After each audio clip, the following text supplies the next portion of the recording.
Tonight, live from a scary campfire way down south, it's the 60s, starring Witch Doctor Johnny L and the Madman Gris-gris Gumbo Gang. Hi, thank you. Good evening, ladies and gentlemen. We got a fantastic show tonight. You'll get to know the judge who didn't like red lipstick. You get to know Ann Cole, Muddy Waters, and a good deal of voodoo. And why is that? I'll tell you why. It's because we're about to tell you the tale of... Got my mojo working. Oh yes, but it sure doesn't work on you. I'm Dr. Johnny L. Welcome to the 60s. Oh, 1, 2, 3, fall!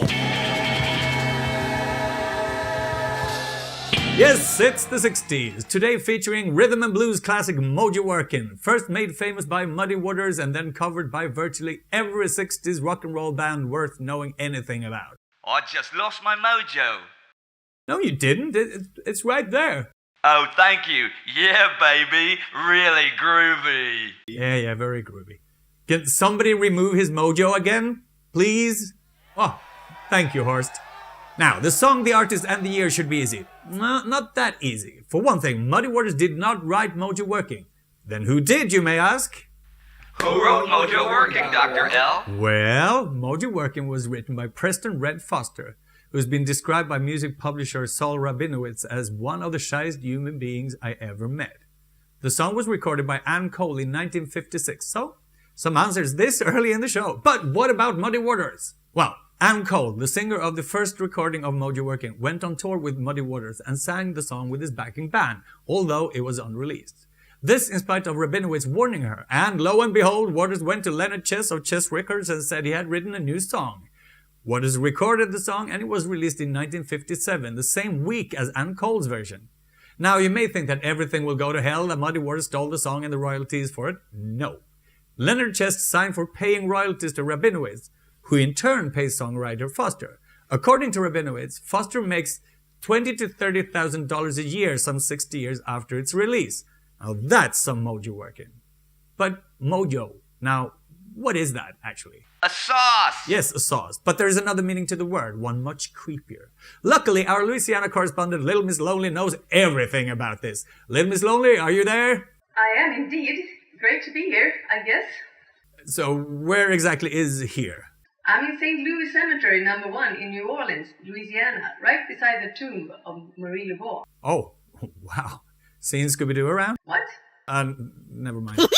Now, tell us about Mojo and what Marie Laveau's got to do with it. Mojo is a word associated with Creole, West Africa, voodoo, Louisiana, swamps, magic, drugs, sex, mysticism, and all that French jazz. So it is a sauce.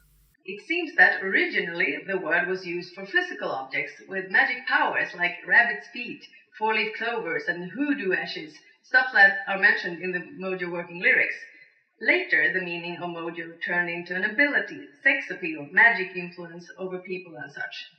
Forever connected with the voodoo magic and voodoo people like Marie Laveau.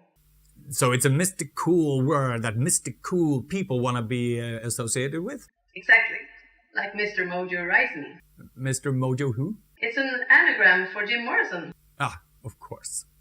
Well, thank you, Louisiana correspondent Little Miss Lonely. And now, a word from our sponsors. Does your mojo work, but not on the one you want it to work on? Mm-hmm. Are your rabbit's feet limp, your four-leaf clover only three-leafed, and your black cat's gray? Mm-hmm. No worries, my friend. Come to Little Miss Laveau's Honda and Voodoo shop, and I'll tell you what we're gonna do.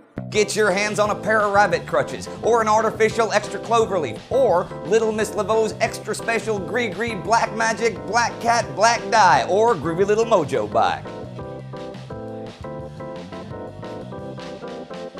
Come into Miss Laveau's Honda and Voodoo shop. I know you will, because my mojo works on you.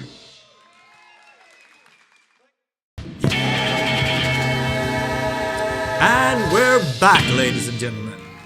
Now, the legal issues around Mojo Working did not end. In the 70s, songwriter Ruth Stratch Borneo tried to sue both Muddy Waters and Foster, claiming that they both had ripped off her song Mojo Workout. That didn't really work out because the court came to the conclusion that, and I quote, "As a figure of speech, the concept of having or not having one's mojo working is not something in which any one person could assert originality or establish a proprietary right." End quote.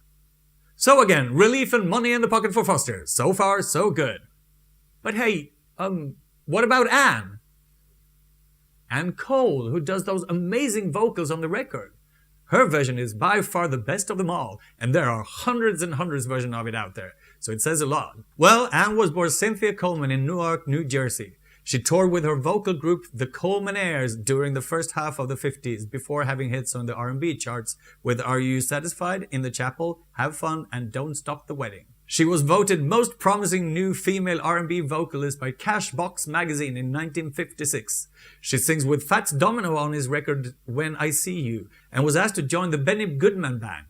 But let's go back to the song. This is, after all, a show about songs and their place in the 1960s.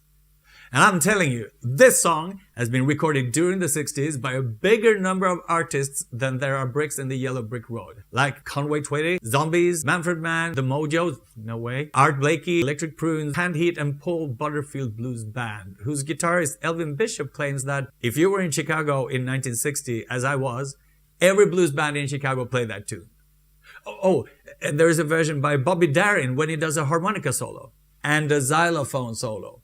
Yes, xylophone. Now, I know a lot of our viewers want to know if there is a version of Mojo working in Swedish. To find out, I'm going to rise the already mentioned voodoo queen Marie Laveau from the dead and see if she knows.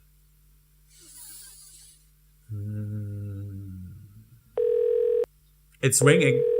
Y'all rang? Oh, you don't sound like a Marie. I've been dead for a century. What you expect? True that. Now, Ms. Laveau, could you tell me if there are any versions of Mojo working in Swedish?